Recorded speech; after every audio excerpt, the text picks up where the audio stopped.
ఎండోమెంట్లు అందరూ మహిళా వాళ్ళందరూ ఉంటారు. ఎండోమెంట్ ఏంది గవర్నమెంట్ డిపార్ట్మెంట్ అది. అవును. యాక్ట్ తోటి గవర్నమెంట్కి ఒక పవర్ ఇచ్చిర్రు. నువ్వు ఈ యాక్ట్ ద్వారా ఒక కస్టోడియన్ డిపార్ట్మెంట్ని ఎస్టాబ్లిష్ చేసి దాంట్లో ఒక కస్టోడియన్స్ పెట్టి వాళ్ళ ద్వారా ఈవో డ్యూటీ ఏందని అంటే వాడు ఎంప్లాయీస్ని పెట్టాలి, పంతులను అపాయింట్ చేయాలి, అర్చన పూజలు చేసేటట్టు చూడాలి, హుండీలు కలెక్షన్ చేయాలి, కానుకలు తీసుకోవాలి, ఫండింగ్లు తెచ్చుకోవాలి, డెవలప్మెంట్ చేయాలి, హుండీలకు లెక్క కట్టాలి, గవర్నమెంట్ తీసుకుపోయి ఇవ్వాలి. అంతే. అది కూడా దానికి అకౌంట్ ఉండదు. మళ్ళీ పోయిన తర్వాత ఇదిగలు పోతాయి. ఇంత పోయిందని వస్తుంది, పోయిన పైసలు ఏడుకునే రావు. మళ్ళీ సో దేవాదాయ మళ్ళీ గుడి పడిపోతుంది, కప్పు పడిపోతుంది అని అంటే పోయి సార్ మన పైసలు లేవు సార్ అని వీళ్ళందరూ పోయి ఇక్కడ నుంచే కోట్ల రూపాయలు పోతాయి, కానీ అక్కడికి ఇవ్వాలంటే మళ్ళీ అడుక్కోవాలి. ఎవరు గవర్నమెంట్ అడగరు, దాతలను అడుగుతారు. ఓకే. ఇంకా హుండీలో వేసే పైసలు, అర్చన కోసం, చెప్పుల స్టాండ్ కోసం వేసే అన్ని పైసలు అన్నీ గవర్నమెంట్ పోతాయి. మళ్ళీ గుడిదే మన ప్రాబ్లం ఏంటంటే అడుగున్నానికి పైసలు వేసేది దేనికి? గుడిని మెయింటైన్ చేయడానికే కదా. అవును. గుడి డబ్బులు అంటే ఆ గుడిని ఇంకా పైసలు ఈ పైసలే, మళ్ళీ ఆ పైసలు అయినట్టు ఉంది. అంతే.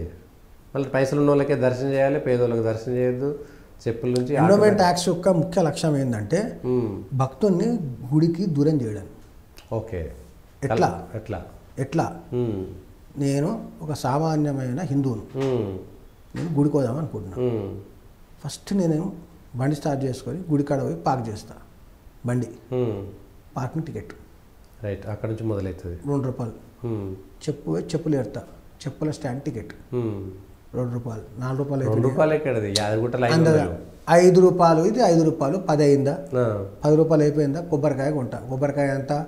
₹25. ఆనే కొనాలి. ₹35 అయిందా, కొబ్బరికాయ కొట్టడానికి టికెట్ అవును అయ్యిందా, లోపలికి పోయినాం, కొబ్బరికాయ కొట్టినాం, పూజ చేసిన, అర్చన చేసుకుంటాం. అర్చనకు ₹15 అయిపోయిందా, హారతి ఇస్తావు, అక్కడ నువ్వు హుండీల పైసలు వేస్తావు, ఇవన్నీ కాక హుండీల పైసలు వేస్తావు. అవును. మరి పూజారి గారికి ఇస్తావు, గంధం పెడతావు, బయటికి వస్తావు, పులిహోరకు పైకి గుండు చేసుకుంటే కూడా గుండుకు టికెట్. ఇవన్నీ కావాలి. నార్మల్ టెంపుల్ గురించి చెప్తున్నావు. తిరుపతి, యాదగిరిగుట్ట, వేములవాడ ఇట్లాంటి పెద్ద టెంపుల్స్ కాదు. ఒక చిన్న టెంపుల్స్. ప్రసాదం కొనుక్కోవాలి. ప్రసాదం ప్యాకెట్ ₹20 టికెట్, లడ్డు ₹15 టికెట్, గారె ₹5 టికెట్. ఇవన్నీ వదిలేదు. గుడికి పూజ చేయించుకుందామని పోతున్నాం. గుడి పూజకు, బండి పూజకు టికెట్, బండి పూజ సామాన్ అన్నే కొనాలి. అవును, అదో టికెట్. మళ్ళీ ఆడ పెట్టుకునేటోళ్ళు టెండరు, ప్లస్ అమ్మేటోళ్ళు, అక్కడ పూలు అమ్మేటోళ్ళు వాళ్ళందరూ హిందువులు అయి ఉండాలని రూల్ ఏం లేదు. Endowment act is secular act, కానీ గుడికి మాత్రమే వర్తిస్తుంది. అంతే. విచిత్రమైంది.